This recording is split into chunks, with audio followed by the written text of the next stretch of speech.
Ya, bersyukur kita ada di saat ini dan kita masuk di seri terakhir dari pembelajaran kita, khususnya tentang buah roh, yang mana dari rasa yang terakhir ini kita akan sama-sama simak, yaitu dari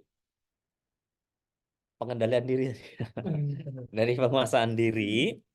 Kita mau buka dari Titus pasal yang kedua, ayat yang ke-6.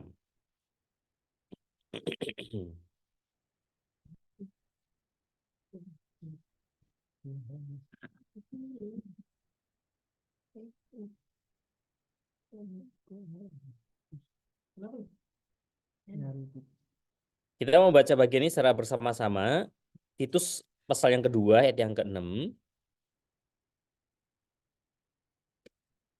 Udah ketemu ya? So, kita mulai 1, 2, 3. Demikian juga orang-orang muda, nasihatilah mereka supaya mereka menguasai diri dalam segala hal. Amin. Ya, bagian ini kita tahu tentang apa yang Paulus tuliskan secara khusus ketika dia menyampaikan satu suratnya kepada Titus, yang saat itu Titus sedang ditugaskan untuk melayani di Kreta.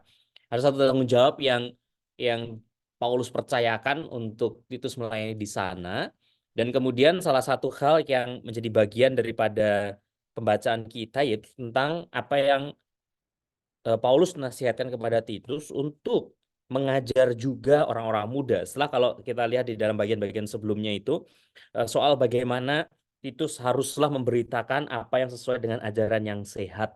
Seorang laki-laki dewasa, seorang perempuan dewasa, seorang tua, gimana bersikap dan apa namanya menempatkan diri, atau bahkan sebelumnya secara lebih utama dia nasihatkan kepada para pemimpin jemaat, kepada para penatua, kepada para penilik jemaat tentang bagaimana mereka mesti bersikap, atau bahkan termasuk syarat-syarat atau kriteria-kriteria yang sepatutnya dihidupi atau muncul atau ditandai di dalam kehidupan para penatua jemaat di sana.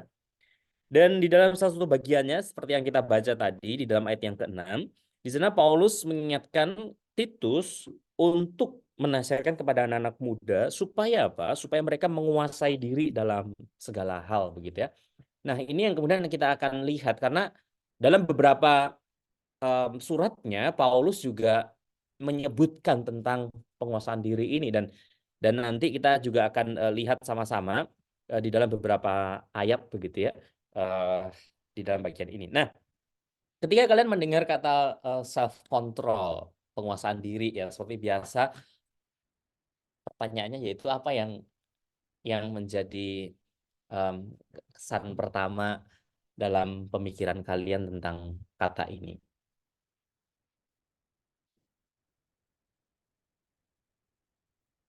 Apakah kita dituntut menjadi avatar begitu, menguasai elemen ya.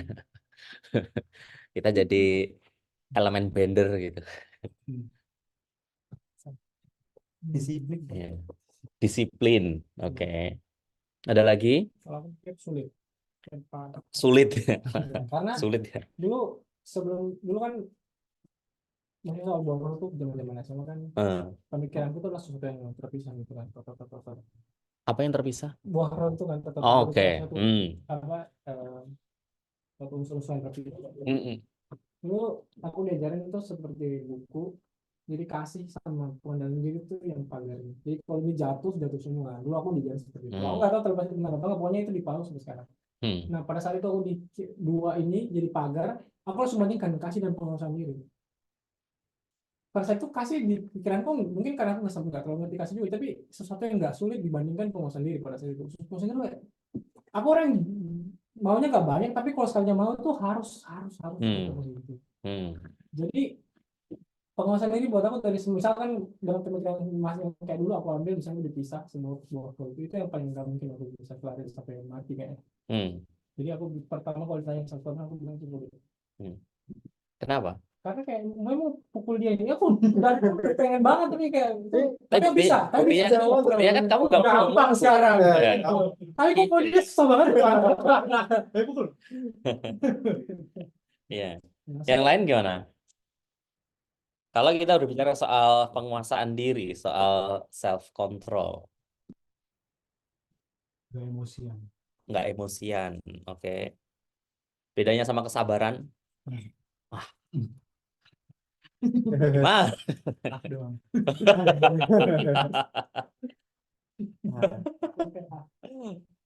Oke. Kalau tadi si Yayan disiplin, kaitannya sama disiplin. Jadi kalau udah bisa disiplin berarti udah bisa menguasai diri gitu atau gimana? Oke, harusnya. bacot Oke. Harusnya para prajurit itu udah di garis depan untuk penguasaan diri ya. Oke, Tidak gegabah. tidak gegabah. Oke. padi nggak sih apa temen padi nggak sih? Ilmu padi Kenapa kepikirnya nggak gegabah? Ya, self control berarti everything is under control. Apa yang dilakukan sudah under Kontrol. semua Sudah diperhitungkan. Oke. Oke. Dan lagi, BTW kamu ngerti nggak? itu pak Ngerti ya? Nggak hilaf, sorry. Iya. Iya. Nggak hilaf, oke. itu kalau misalnya kayak makan baju itu namanya dulu dong Ya. Ketika kita melihat kata ini khususnya, ketika Paulus baik tuliskan di surat Galatia, ataupun ketika Paulus tuliskan kepada Titus, atau juga ketika kalau kita perhatikan di dalam Kisah Para Rasul, nanti kita juga akan lihat tentang bagian itu diwarnai di dalam satu konteks, yaitu eh, filosofi Helenistik gitu kan, di mana itu terjadi di dalam satu waktu yang begitu lama sampai kurang lebih seabad sebelum Yesus datang baru mulai bergeser ke Romawi gitu kan. Nah, tapi filosofi Helenistik itu udah ada jauh sebelum Yesus ada, dan salah satu yang cukup terkenal adalah filosofi Stoa yang kalian pernah dengar begitu kan ya. Stoikism ya, si Zeno dan Seneca. Apa yang kalian ingat dari situ soal stoikisme yang beberapa waktu ini di beberapa misalnya YouTube suka disampaikan, atau di salah satu film yang cukup baik di penjara itu apa? Shawshank Redemption ya.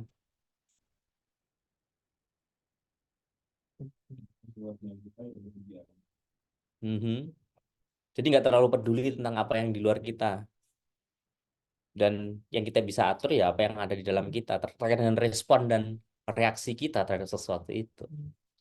Nah, apakah begitu Paulus pakai pemahaman itu untuk ngajar atau untuk menasihatkan tentang penguasaan diri ini? Karena itu sangat dekat dan sangat sangat bisa dibilang sangat mirip gitu ya. Karena kan kalau kita lihat misalnya penguasaan diri dalam beberapa pemikiran, seperti ambil contoh seperti ini, yaitu tentang belum keluar. Yaitu tentang kemampuan seseorang untuk mengendalikan dirinya sendiri dan menghindari diri dari keinginan-keinginan duniawi gitu. Beberapa coba merumuskan tentang self control seperti itu.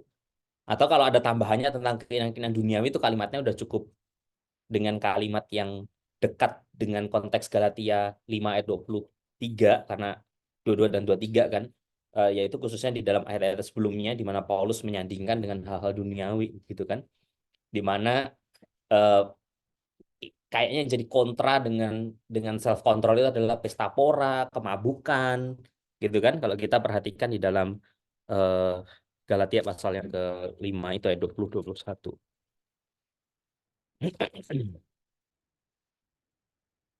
Ya, kemabukan, pesta pora gitu kan. Kalau kedengkian misalnya kaitannya yaitu dengan kelemah lembutan atau juga dengan kebaikan dan kemurahan misalnya. Tetapi dalam keadaan itu perbuatan daging atau keinginan-keinginan dunia yang nyata di sana yaitu kemabukan juga pesta pora yang sering disandingkan sebagai kontra dari penguasaan diri itu. Nah, gimana kita bisa memahami apa yang kemudian eh, udah terjadi di konteks itu saat itu gitu ya. Yaitu saat di mana Paulus mengajarin tentang penguasaan diri yang mana itu menjadi bagian eh, salah satu rasa daripada buah roh itu yang mana dalam konteks yang sama prinsip stoa itu terus tumbuh dan berkembang gitu. Gimana orang-orang pada waktu itu udah lebih familiar dengan konsepsi stoa ini.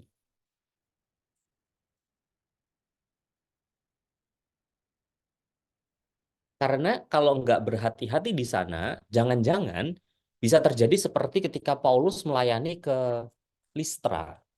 Ada yang ingat kejadian di sana? Yaitu ketika Paulus dan Barnabas memberitakan Injil di Listra, ada seorang yang mendengarkan dengan begitu seksama, tetapi dia lumpuh sejak dari lahirnya. Kemudian Paulus berkata, karena melihat gimana iman daripada si lumpuh ini, dia katakan, bangkit dan berdirilah. Si lumpuh ini kemudian bisa berdiri, berjalan, dia lompat-lompat. Wah, semua orang mengira, wah, akhirnya dewa turun ke bumi. Akhirnya si Barnabas disebut sebagai Zeus. Terus Paulus karena dia yang berbicara, karena yang menyampaikan pesan disebut sebagai Hermes gitu kan. Terus mereka menyembah bahkan imam daripada Zeus itu sampai bawa korban-korban persembahan kan untuk mengadakan persembahan walaupun Paulus sama Barnabas sudah berteriak-teriak kami ini manusia biasa sama seperti kalian gitu. Dan mereka nggak peduli, mereka tetap menganggap itu gitu karena mereka perwujudan dewa gitu kan dalam konteks itu gitu. Nah, nggak hati-hati bisa bisa jatuh kepada ketimpangan yang seperti itu gitu kan karena memang apa namanya konsep misalnya datangnya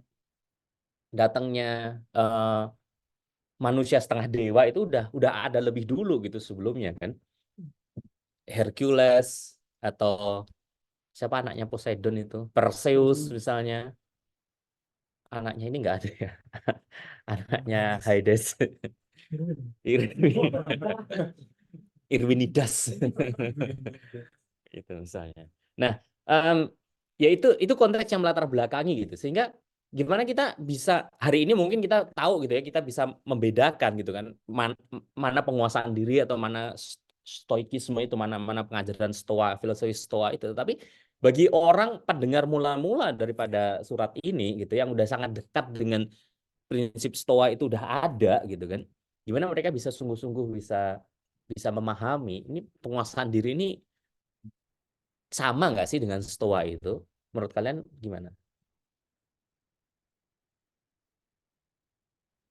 Jadi kalau orang bisa menguasai filsafat stoa ini atau menghidupi filosofi stoa ini, cara pikir stoikisme ini, berarti apakah mereka udah dikatakan sebagai orang yang bisa menguasai diri dalam terang buah roh ini?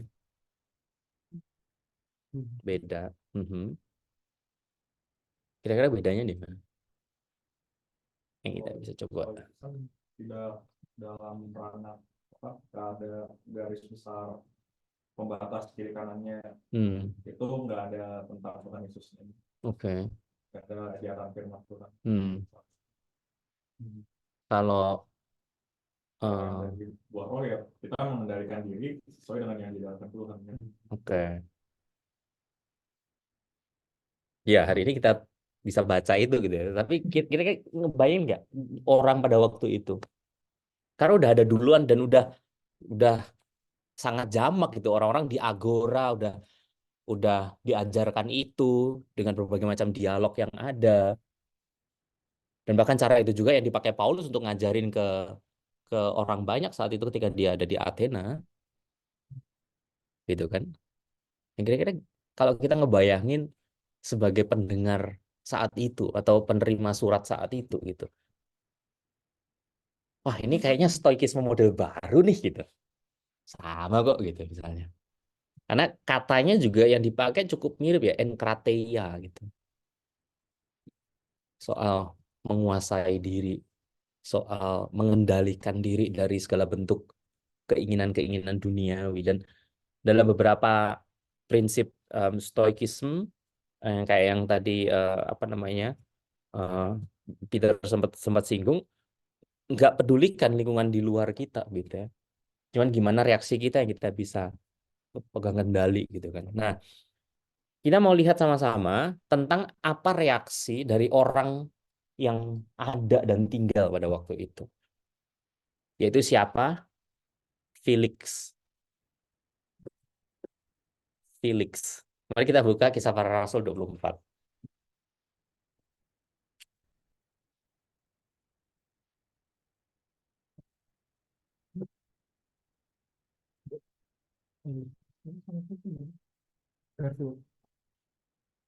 Kenapa drama tuh? Kucingnya kan kucing perempuan itu. So, Sylvester. Aduh, kan saking film pas semua. kita bisa perhatikan di dalam ayat yang ke Kisah Para Rasul 24 ayat yang ke 25. Boleh satu orang bacakan bagian ini? Ya. Boleh. Ya, boleh saya mau membacakan. Kisah Para Rasul 24 ayat yang ke-25.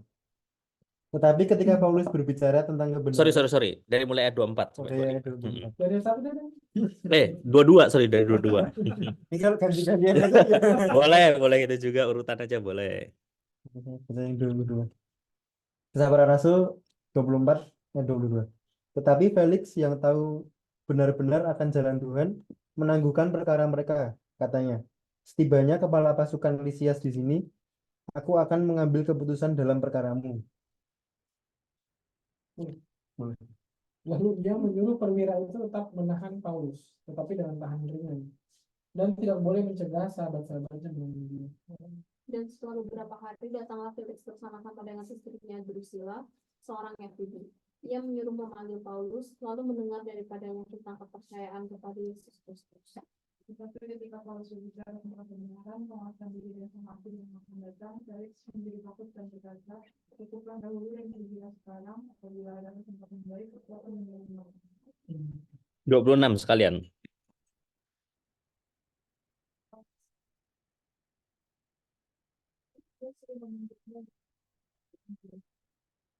Thank you. Nah, ini dalam satu konteks ketika Paulus di hadapan wali negeri Felix, terus kemudian Felix ini dikasih tahu ya konteksnya bahwa dia yang ke-22 dia itu udah tahu benar-benar akan jalan Tuhan yang which is itu adalah Injil itu gitu, karena di Kisah Para Rasul disebutkan bahwa mereka pengikut Kristus itu disebut juga pengikut jalan Tuhan gitu kan. Nah, dia tetap ditahan waktu itu, terus kita lompat di dalam ayat yang ke-26.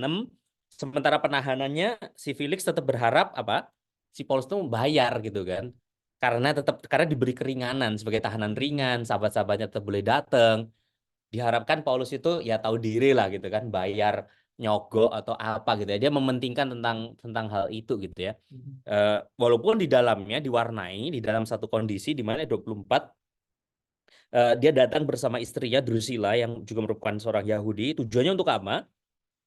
Untuk mendengar daripadanya tentang kepercayaan kepada Yesus Kristus, tentang iman Paulus kepada Kristus, atau tentang Injil juga yang diberitakan oleh Paulus di sana. Dan menariknya adalah, lihat yang ke-25, di sana ketika Paulus berbicara, jadi Paulus kan ditanya nih tentang kepercayaannya kepada apa? Kepercayaannya, imannya kepada Kristus. Ditanya, terus kemudian Paulus jawabnya adalah yang Paulus ajarkan tentang kebenaran, tentang penguasaan diri, dan juga tentang penghakiman yang akan datang gitu. Jadi kok tiba-tiba bisa muncul penguasaan diri di dalam apa yang Paulus sampaikan di hadapan Felix ini gitu kan. Nah, awalnya ketika memperhatikan bagian ini, iya kenapa ya? Kenapa ketika Paulus ditanya tentang kepercayaan kepada Yesus Kristus, Dan ayat 25 dikatakan ketika Paulus berbicara tentang kebenaran, penguasaan diri, dan penghakiman yang akan datang, terus kemudian Felix jadi takut. Apa yang Felix takutkan? Ayat 25. 25.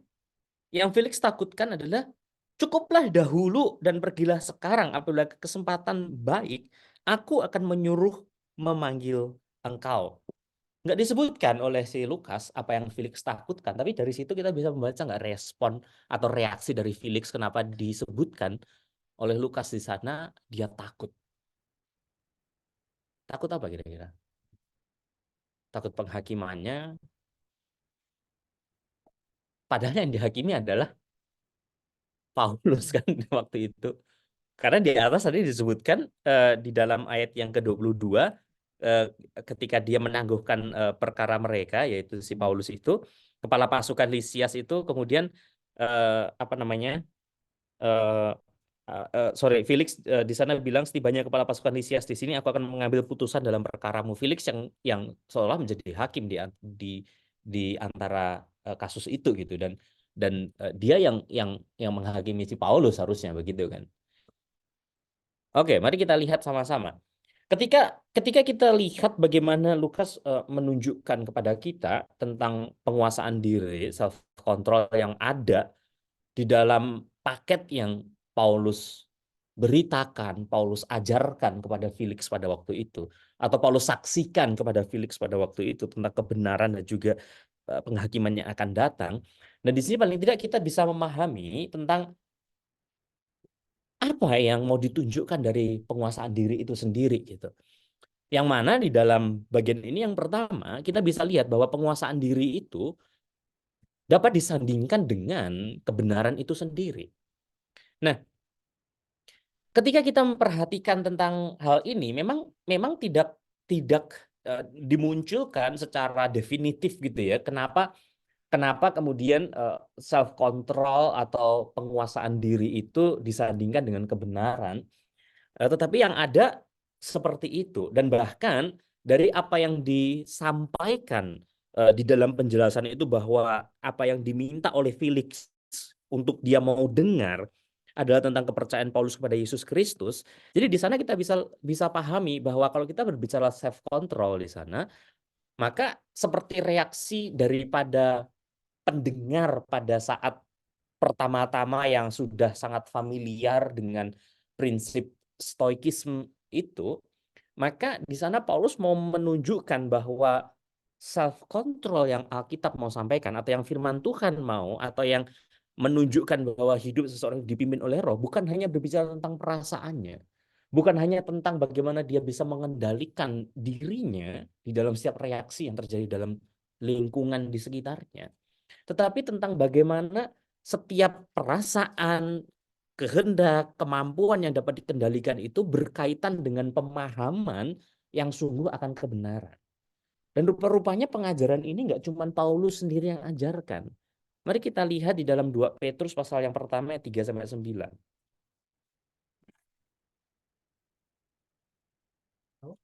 2 Petrus. 2 Petrus 1 ayat 3-9. Kita baca gantian lagi lah ya. Tadi terakhir siapa ya? Dari Caca ya terakhir. 2 Petrus 1 ayat 3. Karena kuasa ilahinya telah menganugerahkan pada kita segala sesuatu yang digunakan untuk hidup yang saleh oleh pengenalan kita akan Dia, yang telah memanggil kita oleh kuasanya yang mulia dan ajaib. Dengan jalan itu Ia telah menganugerahkan kepada kita janji yang berharga dan yang sangat besar, supaya olehnya kamu boleh mengambil bagian dalam berkat ilahi dan luput dari hawa nafsu di dunia yang membinasakan dunia. Justru karena itu kamu harus dengan sungguh-sungguh berusaha untuk menambahkan kepada imanmu kebajikan, dan kepada kebajikan pengetahuan, Dan kepada pengetahuan penguasaan diri, kepada penguasaan diri ketekunan, dan kepada ketekunan kesalehan. Dan kepada kesalehan kasih akan saudara-saudara, dan kepada kasih akan saudara-saudara kasih akan semua orang. Sebab apabila semuanya itu ada padamu dengan berlimpah-limpah, kamu akan dibuatnya menjadi giat dan berhasil dalam pengenalanmu akan Yesus Kristus Tuhan kita. Tetapi barang siapa tidak memiliki semuanya itu, ia menjadi buta dan picik, karena ia lupa bahwa dosa-dosanya yang dahulu telah dihapuskan. Ya. Nah, di sini Petrus, kita tahu konteks daripada surat Petrus adalah kepada para perantau yang ada di wilayah Asia Kecil. Mereka orang dengan latar belakang Yahudi tapi udah Kristen, dalam pengungsian mereka, dalam perantauan mereka, hidup mereka susah, hidup mereka sulit. Sebagai Yahudi aja di perantauan udah sulit, apalagi ini sebagai seorang Kristen Yahudi di perantauan gitu. Jadi sulitnya itu berdobel ganda begitu kan. Nah, di dalam bagian itu Paulus di dalam suratnya yang kedua, Petrus di dalam suratnya yang kedua ini mulai mau menunjukkan tentang bagaimana anugerah yang bekerja di dalam kehidupan seorang percaya. Di dalam itu dimulai dari penebusan Kristus bagi setiap mereka. Dia mulai tunjukkan tentang apa yang terjadi bagi orang-orang yang hidup di dalam panggilan Allah itu, untuk mereka kemudian di ayat yang keempat bisa luput dari hawa nafsu dunia yang membinasakan dunia. Luput dari hawa nafsu duniawi yang membinasakan dunia. Karena dengan kesungguhan itu Petrus menasihatkan kepada orang-orang yang ada di perantauan itu, kepada orang-orang Kristen itu, kepada orang-orang percaya itu, untuk menghidupi apa yang ada di sana. Disebutkan di ayat yang kelima, kepada imanmu menambahkan kebajikan, kepada kebajikan pengetahuan tentang firman Tuhan, dan pengetahuan itu, kepada pengetahuan itu penguasaan diri. Lalu kemudian kepada penguasaan diri ketekunan, kepada ketekunan kesalehan, dan seterusnya, yang mana di dalam semua kelimpahan itu yang menariknya justru di ayat yang ke-8 akan membuat kita hidup di dalam pengenalan akan Kristus Yesus Tuhan kita. Nah, jadi yang Petrus dalam bagian ini mau tunjukkan adalah untuk dapat hidup di dalam penguasaan diri juga, yang berbeda dengan apa yang diajarkan oleh kaum Stoik itu, yang mana dalam keadaan baik yang berlimpah atau keadaan yang sulit, keadaan yang sengsara, keadaan yang menderita, seperti konteks daripada surat Petrus itu sendiri, mereka tetap hidup di dalam penguasaan diri itu.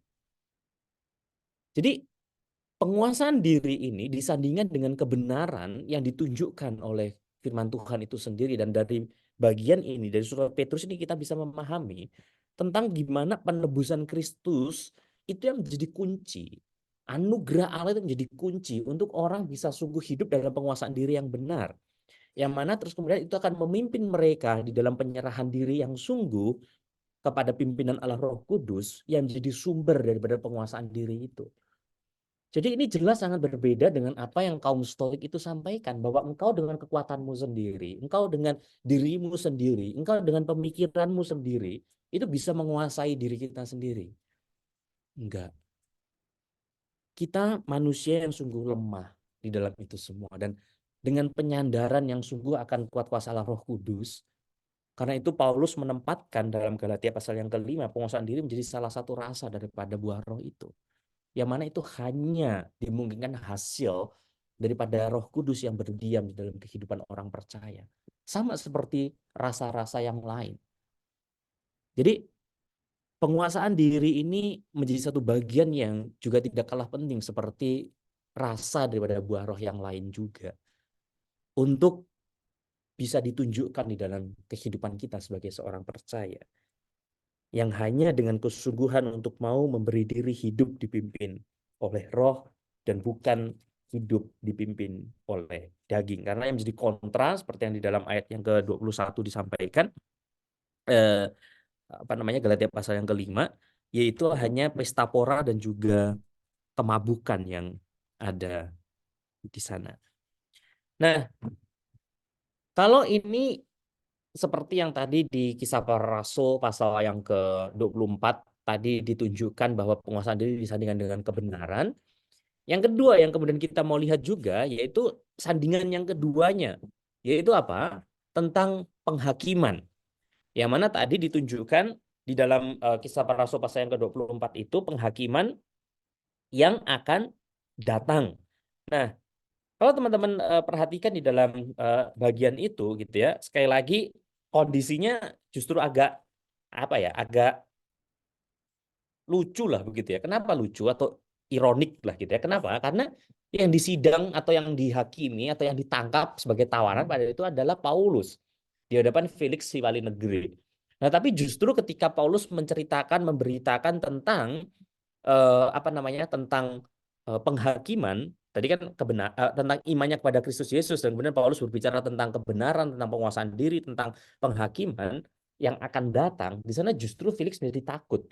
Tadi makanya ada pertanyaan, Felix takutnya kenapa terhadap penghakiman yang akan datang begitu kan? Nah, ini menjadi sesuatu yang agak ironik begitu ya. Nah, yang akan datang ini bukan serta-merta hanya menunjukkan soal waktu begitu, soal keterangan waktu, tetapi yang kemungkinan besar hal ini kemudian menjadi satu kaitan kenapa, karena reaksi si Felix itu menjadi takut adalah ketika kita bisa memahami bahwa yang akan datang itu adalah tentang kepastiannya, bukan tentang waktunya, gitu ya, bukan tentang timelinenya di in the future begitu kan, tetapi tentang kepastian itu gitu. Sehingga ketika memahami bahwa di dalam kepastian akan penghakiman itu si Felix nggak bisa bebas dari penghakiman itu, maka saya pikir itu yang membuat si Felix takut dan berespon cukup Paulus, enough gitu ya, cukup dahulu. Dan seolah dia beralasan, nanti kalau ada kesempatan baik aku akan panggil engkau lagi untuk kita ngobrol-ngobrol gitu.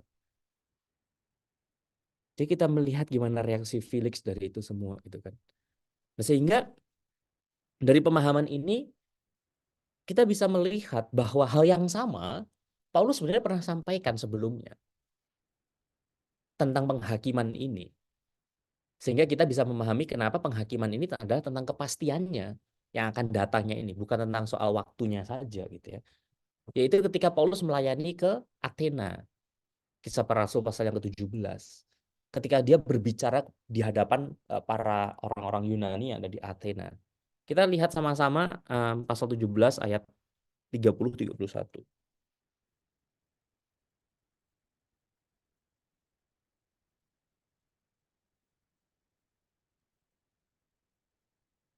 Siapa tadi? Oke, Perhatian. ini pasal berapa ya? 30. Mm-mm. Oke, yang ini. Dengan tidak memandang lagi zaman kebodohan, maka sekarang Allah memberitakan kepada manusia bahwa di mana-mana semua mereka harus bertobat.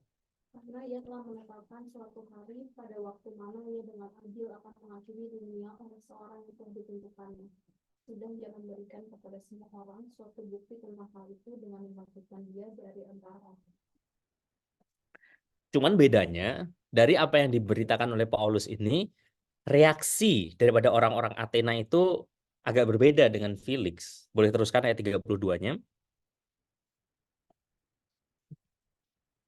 Kalau main Candy Crush tadi, waduh, Ketika mereka mendengar tentang kebangkitan dalam mati, maka ada yang mengejek dan yang lain berkata, lain kali saja kami mengetahui berbicara tentang itu. Mereka keluar ejekan, tetapi lain kali saja gitu, seolah-olah karena nggak mau dengar lagi tentang hal itu gitu kan. Kalau si Felix tadi karena takut, cukup, sekarang udahi dulu ya gitu ya, sebelum aku bertobat gitu nanti. Nah, hal ini yang justru kita menjadi uh, memahami gitu ya, apa yang terjadi sebenarnya di dalam kehidupan Felix. Rasa takut itu menunjukkan tentang adanya tuntutan ketika seseorang telah mendengar kesaksian apa namanya, kesaksian tentang iman mereka kepada Yesus Kristus, dan di sana Paulus beritakan tentang kebenaran, penguasaan diri, dan juga penghakiman yang akan datang, di mana di dalam seluruh bagian itu akan menuntut orang untuk hidup di dalam pertobatan. Dan saya pikir itu yang Felix nggak siap. Itu yang membuat Felix takut. Karena macam-macam gitu ya. Karena bisa jadi karena dia lebih mau mementingkan, masih ingin menikmati dunia ini gitu kan. Dengan dia misalnya di dalam bacaan kita tadi di Kisah Para Rasul 24 tadi, ketika Felix ayat 26 tetap lebih memilih supaya Paulus kira-kira memberikan uang kepada dia karena dibaik-baikin atau karena ditahan tapi nggak diadili mati gitu misalnya kan, di dalam beberapa keadaan itu. Nah, Dari sini kita bisa memahami bahwa penguasaan diri selain tadi disandingkan dengan kebenaran, dalam bagian ini, dalam kesaksiannya ini, Paulus sampaikan bahwa ini disandingkan juga dengan penghakiman itu. Nah, jadi penguasaan diri juga memainkan peran yang sangat penting di sana. Bukan semata-mata sekali lagi hanya dengan kekuatan kita bisa menguasai diri, tetapi berdasarkan dengan kebenaran Injil, maka penguasaan diri kita didasarkan pada penebusan Kristus dan disandarkan pada kekuatan Allah Roh Kudus untuk kita bisa dalam kesungguhan hidup dalam penguasaan diri yang benar, yang mana itu dikaitkan di dalam penghakiman yang akan datang dalam kepastian itu. Artinya kita haruslah sungguh-sungguh lepas dari ikatan-ikatan hal-hal duniawi. Karena kalau kita lihat lagi di dalam apa yang Petrus tuliskan, maka kita bisa memahami bahwa penguasaan diri di dalam Alkitab itu pasti sandingannya atau kontranya adalah terhadap hal-hal yang sifatnya duniawi. Atau di dalam kalimatnya Paulus dalam surat Korintus misalnya, manusia lama, surat Kolose juga, untuk menanggalkan manusia lama itu. Dan di sanalah maka seseorang sungguh hidup di dalam penguasaan diri itu. Nah, oleh karena itu, apa yang kita bisa lihat sama-sama dari apa yang Paulus atau Lukas tuliskan dalam Kisah Para Rasul ini, atau juga Paulus ajarkan dari Galatia pasal yang ke-5, atau juga Petrus tadi dalam 2 Petrus 1 ayat yang ke-3 sampai dengan yang ke-9, kita bisa lihat bahwa penguasaan diri itu nggak cukup. Nggak cukup tentang apa? Nggak cukup hanya tentang tahu akan kebenaran itu. Felix di dalam ayatnya yang ke-22, dia udah tahu tentang jalan Tuhan. Dia sungguh-sungguh tahu. Artinya Felix belajar, Felix bertanya. Terbukti apa? Terbukti ketika Paulus dibawa ke hadapan dia, nggak langsung diadili kan? Nggak langsung disidang kan? Tapi justru dia bawa istrinya Drusilla untuk mendengarkan tentang iman kepercayaan Paulus terhadap Yesus Kristus. Artinya Felix masih mau dengar gitu. Kenapa sih orang bisa percaya kepada Yesus Kristus? Mungkin gitu ya. Rasa ingin tahunya gitu, rasa curiousnya terhadap hal itu. Padahal Lukas tadi udah jelas-jelas gitu loh tuliskan di dalam ayat yang ke-22 bahwa si Felix ini udah tahu jalan Tuhan gitu. Nah, dari sini kita bisa memahami gitu bahwa penguasaan diri itu nggak cukup hanya sekedar tahu kebenaran. Kalau kemudian tadi Petrus menuliskan bahwa di dalam imanmu menambahkan kebajikan, dalam kebajikan menambahkan pengetahuan, dalam pengetahuan menambahkan penguasaan diri, dalam penguasaan diri menambahkan kesalehan, dalam kesalehan menambahkan kasih terhadap sesama menambahkan kasih terhadap semua orang, dan itu semua akan menuntun pada ujungnya apa? Pengenalan akan Yesus Kristus, pengenalan akan Tuhan kita, Kristus Yesus. Nah, itu hanya bisa terjadi di dalam keseluruhan rangkaian itu.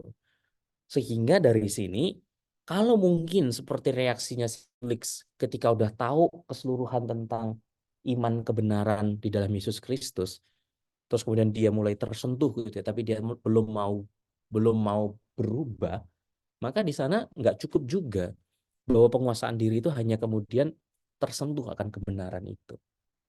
Udah tahu, terus tanya pada Paulus, akhirnya dia tersentuh oleh kebenaran itu. Oh iya juga ya gitu kan.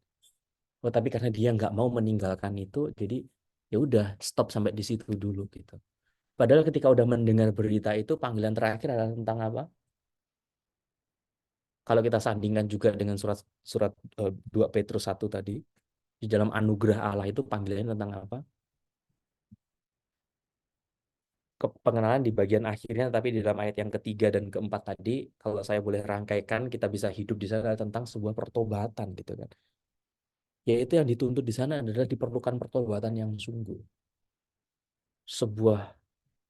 Sebuah um, repentance, apa bahasa Inggrisnya? Repentance, pertobatan. Sosok ke Inggris. Sebuah pertobatan ya, bekerung, sebuah pertobatan yang sungguh, yang artinya kebenaran itu udah ada, disentuh oleh kebenaran itu secara emosional, sadar, artinya kita hidup dikuasai oleh duniawi. Tadi kan di dalam ayat yang keempat, supaya jangan surat 2 Petrus tadi supaya jangan dikuasai oleh hal-hal duniawi gitu kan. Di dalam catatan 2 Petrus tadi ayat yang keempat, supaya olehnya kamu boleh mengambil bagian dalam kodrat ilahi dan luput dari hawa nafsu duniawi yang membinasakan dunia gitu ya. Artinya tetap hidup di dalam keberdosaan itu supaya luput dari itu gitu ya. Supaya kita hidup dalam kodrat ilahi sebagaimana kita diciptakan menurut gambar dan rupa Allah, tapi karena oleh dosa kita itu semua rusak sehingga penguasaan diri nggak ada lagi dalam hidup manusia. Manusia yang tadinya misalnya ketika diberi perintah untuk beranak cuculah dan bertambah banyak, penuhilah bumi gitu misalnya kan, usahakanlah ini dan itu gitu kan, tetapi karena keberdosaan manusia mereka benar mengusahakan tapi menjurus kepada eksploitasi gitu kan, mengusahakan menjurus kepada menindas sesamanya tetap demi keuntungan sendiri begitu kan, nggak memedulikan yang lain. Mereka hidup demi diri sendiri, mereka hidup misalnya diwarnai dengan berbagai macam kedengkian karena merasa kok diri ini nggak cukup, kok aku lebih menderita, kok aku lebih miskin, kok aku lebih kere. Sementara yang lain yang hidupnya misalnya kayak biasa-biasa aja kok hidupnya lebih enak, lebih dirasa mewah gitu kan, dan lain sebagainya. Nah, di dalam kondisi yang seperti itu berita Injil disampaikan, kebenaran disampaikan bahwa bukan untuk itu semata-mata kita hidup gitu kan. Kita hidup bukan untuk itu gitu. Nah, lebih lagi ketika kita memperhatikan tentang hal ini sebagai kasih dalam Tuhan, ini merupakan bagian di mana penguasaan diri kita itu berbeda dengan apa yang Stoik ajarkan. Karena penguasaan diri kita itu bergantung pada kebenaran yang kita pahami dan yang menuntun kita kepada Kristus. Bergantung kepada bagaimana kebenaran itu mengubahkan kita, mentransform hidup kita. Makanya Paulus juga tuliskan di dalam Roma pasal yang ke-12, karena itu berubahlah oleh pembaharuan budimu, sehingga kamu tahu mana yang baik, yang sempurna, dan yang kehendak Allah gitu kan. Supaya kamu nggak serupa dengan dunia ini gitu. Nah, itu transformasinya, perubahannya yang bisa terjadi melalui iman kepada Kristus gitu kan. Dan di sanalah baru penguasaan diri itu bisa terbentuk dengan sungguh. Nah, cuman mungkin ada beberapa hal yang kemudian kita bisa soroti di hari ini secara lebih praktis gitu ya. Kalau hari ini engkau dan saya udah hidup di dalam pertobatan yang sungguh, ada beberapa hal yang kemudian kita bisa coba telaah gitu kan. Dalam hal praktisnya kita bisa menguasai diri dalam hal apa gitu kan. Nah, paling nggak 3 hal yang mau saya ajak kita sama-sama memikirkan tentang bagian ini. Yaitu kalau hari ini kita berbicara tentang penguasaan diri sebagai sesama orang percaya, sebagai sesama orang Kristen, nah apalagi Petrus tadi kan tuliskan suratnya kepada Titus, demikianlah kepada orang-orang muda, nasihat oleh mereka untuk menguasai diri dalam segala hal. Ya, aku dapat perintah itu dari Paulus gitu, tak teruskan kepada anak muda semuanya di sini begitu kan. Menasehati kalian. Kayak gitu ya. Oke, hal apa yang kita bisa sama-sama mulai? Kita perhatikan dari 2 Korintus 10 ayat yang kelima. Apa? Makanya. 2 Korintus 10 ayat 5. Itu Corinthians bro. Second Corinthians. Kalau aku bilang hal itu penting bahasa Mandarin. Bahasa Mandarin Menguasai diri. Oh, Sampai di mana tadi? Sampai di siapa? Beatrice.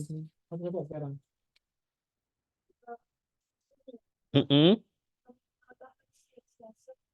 Orang merupakan setiap buku yang dibangun oleh keangkuhan manusia untuk menentang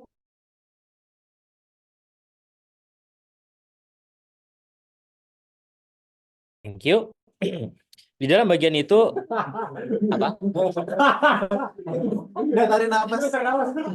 Kenapa gitu? Kita mau lanjut. Oh, lanjut. Ayat yang kelima aja.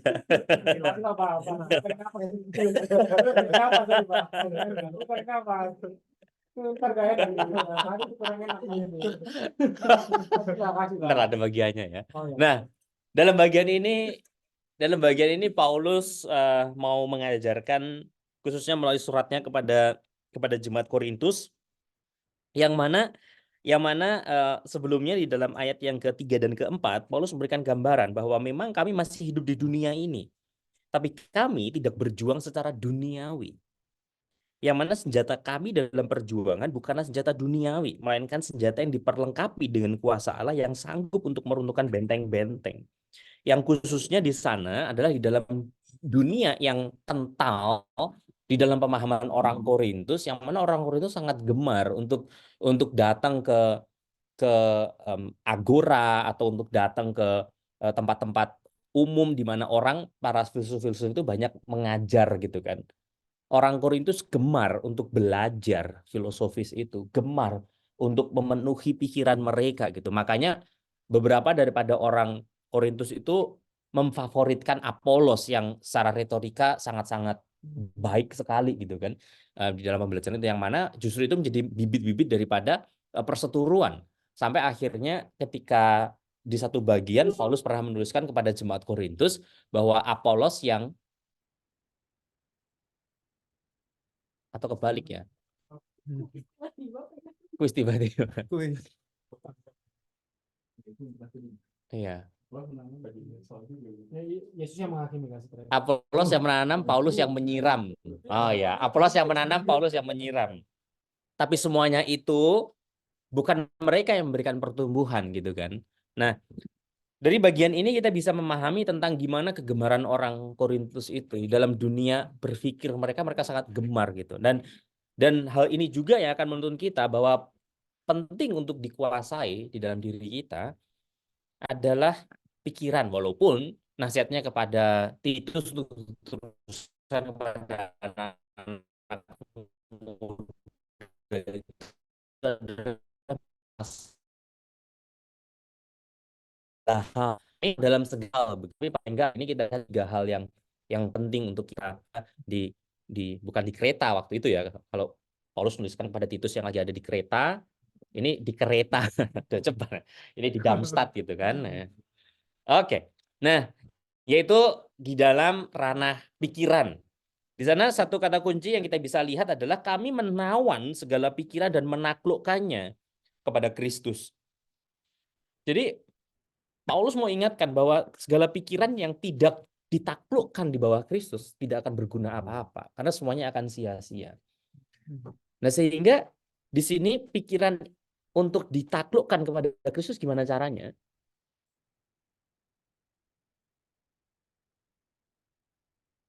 Iya, kosongkan pikiran. Gitu ya. Bagaimana kita memahami menaklukkan, menawan segala pikiran dan menaklukkannya kepada Kristus? Tiada cara lain selain dengan mengisinya dengan kebenaran firman Tuhan. Jadi pikiran yang terus diisi oleh firman Tuhan akan mengarahkan, akan mengontrol segala apa yang kita pikirkan, yang mana itu akan menghasilkan segala perbuatan dan juga tindakan kita. Dari pikiran yang terus diisi oleh kebenaran firman Tuhan. Injil Yohanes menunjukkan gimana Kristus adalah firman yang menjadi daging itu gitu kan. Dengan kita mau tunduk kepada apa yang Kristus ajarkan, yaitu dengan terus mengisinya dengan kebenaran firman Tuhan, maka pikiran kita akan terarah, akan terkontrol, yang akan menghasilkan tindakan-tindakan, perbuatan-perbuatan yang juga seturut dengan kehendak Allah. Nah, sekarang yang kedua, ini cukup panjang ini. Nah, Peter mau baca semua. Yakobus 3 ayat 1 sampai 12. Mantap. Dia kan tarik nafas panjang tadi, Pak. Tidak terkelas panjang. Langsung kan. Ayat 1 sampai 12. Tapi Nah, ini salah satu bagian yang juga perikopnya aja ya. Oke, ya. Yang kedua adalah yaitu lidah atau ucapan. Boleh? Oh, ya.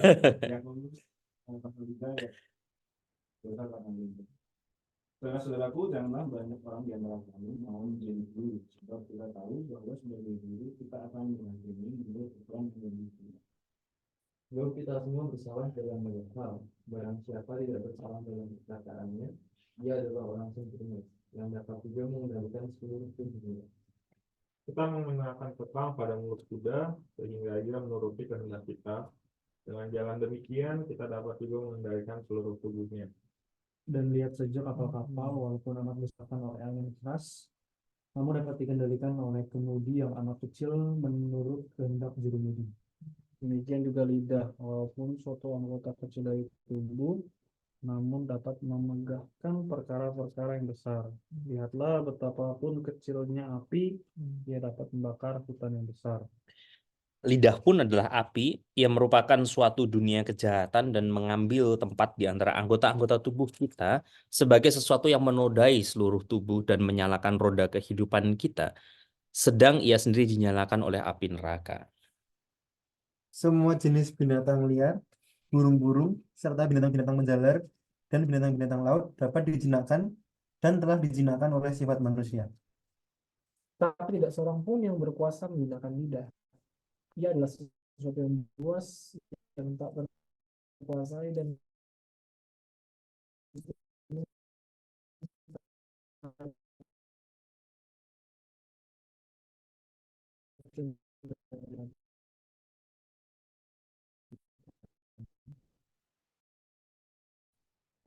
Tidak lupa Allah.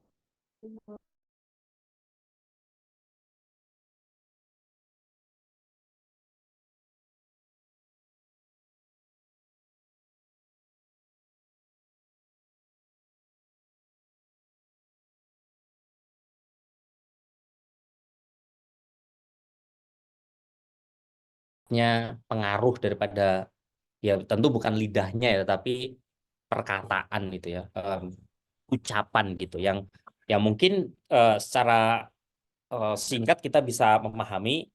Kalau LAI memberikan judul dosa karena lidah, kita mungkin bisa pahami dosa karena perkataan gitu ya, apa yang terjadi. Masih ingatkah kita kan api neraka ya? Masih ingatkah kita ketika kita di apa namanya di kapan waktu yang lalu itu belajar tentang surat Roma? Kapan ya? pas kasih Bukan, ibadah minggu. Roma berapa? 3. Oh, ingat ya. Mantap. Mantap. Nah, di dalam bagian itu Paulus di dalam nada yang berbeda gitu ya. Tetapi di dalam pemahaman yang sama, dia mau tunjukkan bahwa dosa perkataan itu sungguh-sungguh nyata gitu kan. Khususnya ketika dia gambarkan dari apa yang dia citat dari beberapa bagian di Perjanjian Lama, ayat yang 13 sama dengan ayat yang ke-14, Roma 3. Terakhir siapa tadi? Peter. Marcel Roma 3 ya. 13-14.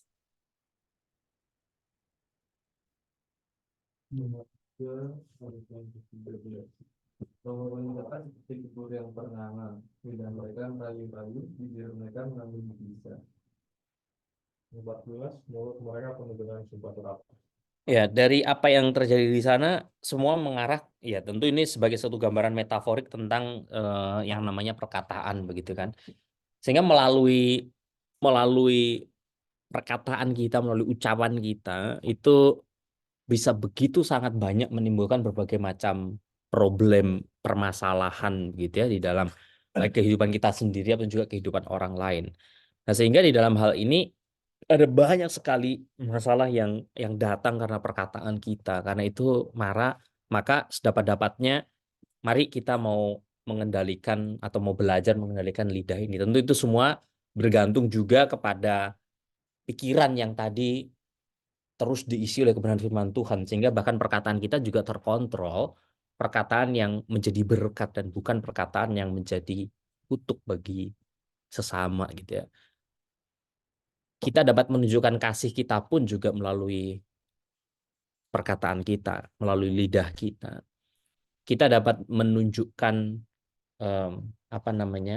kesetiaan kita pun juga melalui lidah kita gitu. Kita dapat menunjukkan kebaikan kita pun juga dapat ditunjukkan dari ucapan kita. Dari berbagai macam hal yang ada, segala bentuk berkat itu kita bisa tunjukkan.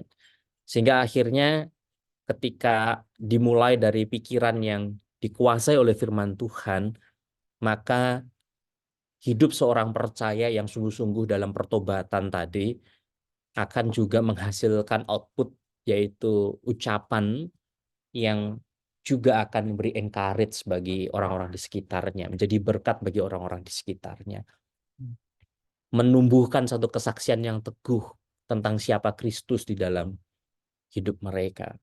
Dalam pasal yang ke-10 surat Roma, Paulus tuliskan bahwa iman dimulai dari pendengaran akan firman Allah gitu, dan pendengaran berkaitan dengan apa yang diberitakan gitu kan. Dan salah satu sarana yang Tuhan berikan di dalam diri kita yang kita bisa sampaikan hari ini adalah melalui lidah ini kita bisa memberitakan kebenaran Injil itu. Walaupun dalam berbagai tools yang lain, melalui pikiran kita bisa tuangkan dalam tulisan, dalam artikel, dalam apa semua. Tetapi kalau kita mau menjadi pemberita Injil, menjadi saksi juga, kita bisa sampaikan dengan perkataan kita. Karena hari-hari ini yang diperlukan bukanlah semata-mata di dalam bentuk apa namanya, dalam bentuk tertulis, tetapi banyak terjadi pertobatan justru juga melalui penginjilan lewat dialog, conversational evangelism yang banyak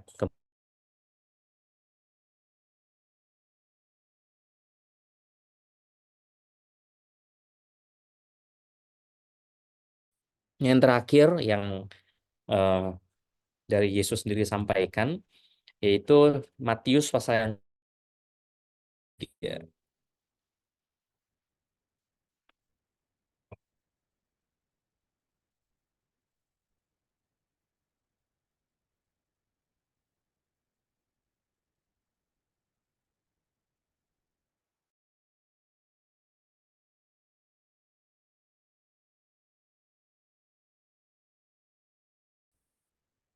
Apa terakhir tadi? Nah, Mat, jadi ini. ready nggak? Tanya tetangganya. Matius 6:22, mata adalah pelita tubuh, jika matamu baik, teranglah seluruh tubuhmu. Jika matamu jahat, gelaplah seluruh tubuhmu. Jadi jika terang yang ada padamu gelap, betapa gelapnya kegelapan itu. Ini dituliskan atau Yesus sampaikan itu setelah pasal yang kelima loh ya. Pasal yang kelima yang kita tahu ketika Yesus mulai menyampaikan kamu adalah garam dunia dan juga kamu adalah terang dunia gitu kan. Nah, di sana Yesus sudah sampaikan kamu adalah terang dunia gitu. Nah, tetapi di sana juga dia sandingkan di dalam bagian ini tentang mata yang menjadi pelita tubuh. Sehingga jika matamu baik, teranglah seluruh tubuhmu gitu kan. Jika matamu jahat, gelaplah seluruh tubuhmu. Jadi jika terangnya ada padamu gelap, betapa gelapnya kegelapan itu. Jadi sebuah sebuah pengingat di dalam kehidupan kita bahwa apa yang penting juga untuk dikuasai adalah terkait dengan mata atau penglihatan kita. Karena dari mata turun ke hati. Oh, enggak ya. Itu ini lagi nanti jadi kayak quote-quote relationship gitu. Relationship. Relationship. Iya. Jadi eh, dari mata itu bisa menjadi pemicu yang kemudian merusak keseluruhan tubuh ini. Seolah gambarannya seperti itu gitu. Sehingga ketika mata ini menjadi jahat dalam arti bukan kemudian matanya jahat nyakitin orang, gimana kita nyakitin orang dengan mata kita gitu ya. Pakai ini apa saringan gitu, pakai saringan atau pakai rinegan gitu kan. Atau matanya si Robocop itu atau Cyclops. Nah, jadi dalam bagian ini tentu yang Yesus mau maksudkan adalah tentang bagaimana penglihatan kita mau sungguh-sungguh diarahkan untuk selaras dengan apa yang Yesus sebelumnya sudah sampaikan bahwa kamu keseluruhan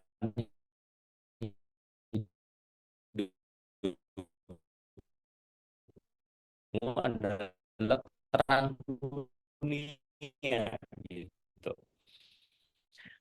Bisa matanya ada begitu, karena ketika kita tidak menguasai mata kita, maka bukan makan ya ini ya, Makan. biar sekalian deh mumpung aku ingat. Ini lagi lapar ya Pak. Iya kayaknya pas nulis ini pas mulai lapar nih. Nah, gitu ya. Hilang. Maka, nah ini ya, maka kita akan dengan mudah terjerumus di dalam dosa. Ada begitu banyak, khususnya dalam konteks kita hari ini, terkait dengan mata atau penglihatan yang membuat kita terjebak di dalam berbagai macam bentuk dosa, yaitu atau sifat iri kita atau kemuncul kedengkian kita adalah karena kita mungkin melihat apa yang dimiliki oleh orang lain atau kehidupan orang lain terasa lebih enak, sehingga kita merasa iri dengan mereka. Kita merasa kurang di dalam hidup kita. Atau ketika misalnya di dalam berbagai macam bentuk dosa seksual misalnya, ada begitu banyak hamparan melalui mata ini kita menikmati hal-hal yang tidak senonoh gitu misalnya. Atau melalui berbagai macam hal yang mana kita hidup secara apa ya, secara penuh dengan hawa nafsu dunia. Tadi bukan hanya soal nafsu seksual tadi, tapi nafsu tentang konsumerisme, nafsu tentang materialisme. Kita jadi window shopping dan lain sebagainya gitu kan, dengan mata yang mengini, oh ini bagus, itu bagus dan lain sebagainya. Nah, dari semua kesempatan itu kita bisa tambahkan berbagai macam hal yang mana kalau kita nggak sungguh-sungguh memperhatikan penguasaan diri kita, khususnya di dalam penglihatan kita, di dalam mata kita, maka itu tadi dengan mudah kita akan terjerumus di dalam dosa. Yang mana itu juga menunjukkan kita tidak sedang hidup dalam penguasaan diri yang sungguh. Nah, karena itu nasihat yang Paulus sampaikan kepada Titus terkait bagaimana dia juga harus menasihati anak-anak muda yang ada di Kreta di dalam konteks pelayanan pada waktu itu untuk menguasai diri dalam segala hal, ataupun juga yang Paulus tuliskan kepada Timotius, kuasailah dirimu dan kuasailah ajaranmu gitu kan. Jadi Paulus tunjukkan dengan sungguh-sungguh bahwa kuasailah dirimu dan kuasailah ajaranmu gitu. Jadi tidak hanya pengajarannya aja atau tentang kognitif saja yang sungguh-sungguh diperhatikan, tetapi itu seiring dengan itu juga untuk juga terus menghidupi hidup yang mampu menguasai diri. Sekali lagi bukan seperti yang Stoik ajarkan dengan kekuatan kita sendiri dari segala respon kita sendiri atau segala bentuk meditasi, devotion yang kita lakukan, tapi dimulai pertama-tama dengan iman yang kepada Yesus Kristus. Di dalam anugerahnya kita hidup dalam pertobatan yang sungguh, dan di dalam itu semua kita mau benar-benar bersandar pada kekuatan Allah Roh Kudus untuk kita bisa hidup dalam penguasaan diri yang sungguh. Nah, karena itu untuk direnungkan gitu ya. Mari kita perhatikan di dalam Roma pasal yang ke-6 ayat yang ke-12 dan 13.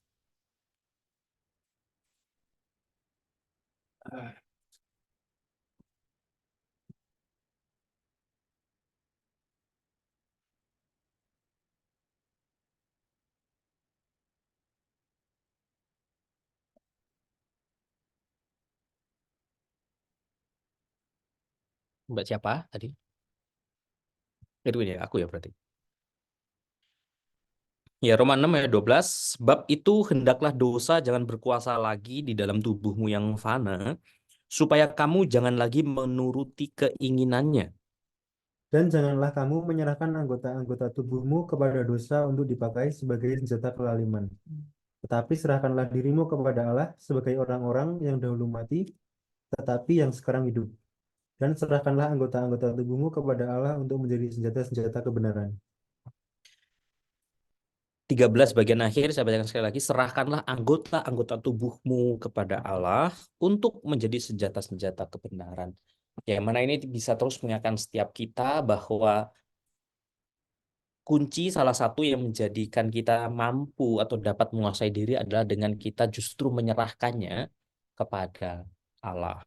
Nah, jadi ini yang kira-kira menjadi jawaban dari pertanyaan kita yang pertama. Gimana saya dapat menyerahkan anggota-anggota tubuh ini kepada Allah gitu. Nah, seluruh rangkaiannya tadi tentu dimulai dari pertobatan yang sungguh gitu ya. Pertobatan yang sungguh yang mana kita rela, kita siap untuk berubah oleh karena kebenaran yang kita udah tahu, yang kita udah bersafety dalam kehidupan kita, yang kita udah disentuh olehnya gitu kan, sehingga kita merespon panggilan Injil itu. Dan di sana kita bisa untuk akhirnya menyerahkan anggota-anggota tubuh ini kepada Allah seluruhnya tanpa terkecuali. Karena jikalau tidak demikian, maka kita sedang hidup dengan menuruti segala keinginan daging itu, ayat 12, karena kita masih dikuasai oleh dosa itu.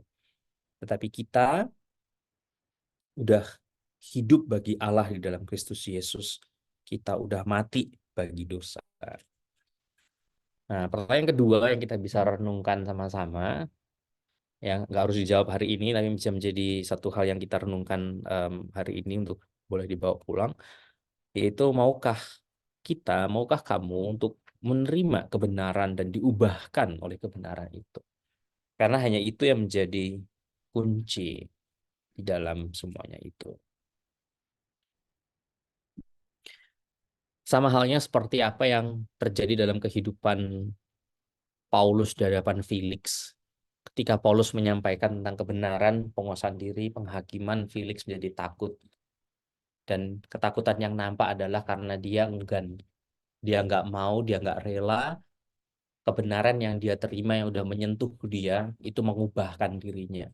Sehingga dia harus meninggalkan segala bentuk eh, hal-hal dunia itu. Karena toh terbukti ayat 26 dia masih menginginkan uang daripada Paulus. Padahal Paulus punya duit apa sih gitu misalnya dari keadaannya. Mungkin ya banyak pengikut tapi belum tentu dia punya banyak duit juga gitu kan. Hanya seorang tahanan seperti itu dia mengharapkan padahal dia jabatannya wali negeri loh. Wali negeri gitu. Nah, yang ketiga, maukah kita untuk memberikan hidup kita sepenuhnya kepada Kristus? Dimulai dari pikiran yang kita tawan dan kita taklukkan kepada Kristus dengan cara mengisinya dengan kebenaran firman Tuhan. Sehingga Allah menolong kita untuk membawa kepada satu perspektif yang baru hidup bagi Kristus seperti apa. Dan yang terakhir yang terkait dengan tema kita hari ini, yang mungkin kalian bisa coba eh, eh, pikirkan atau nanti kalau kesempatan di waktu recap, kalau ada kesempatan recapnya, kalian juga bisa saling share. Nggak harus di dalam kelompok besar, bisa kelompok kecil 2-3 orang begitu.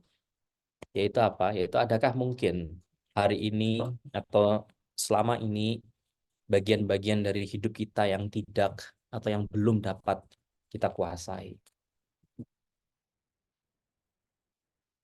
Nah, kalau ada,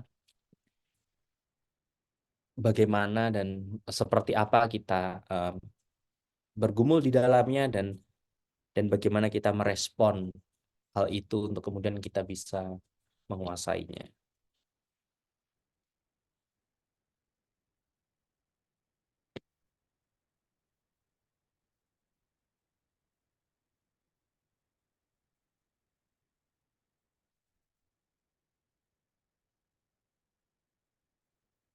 Nah, thank you.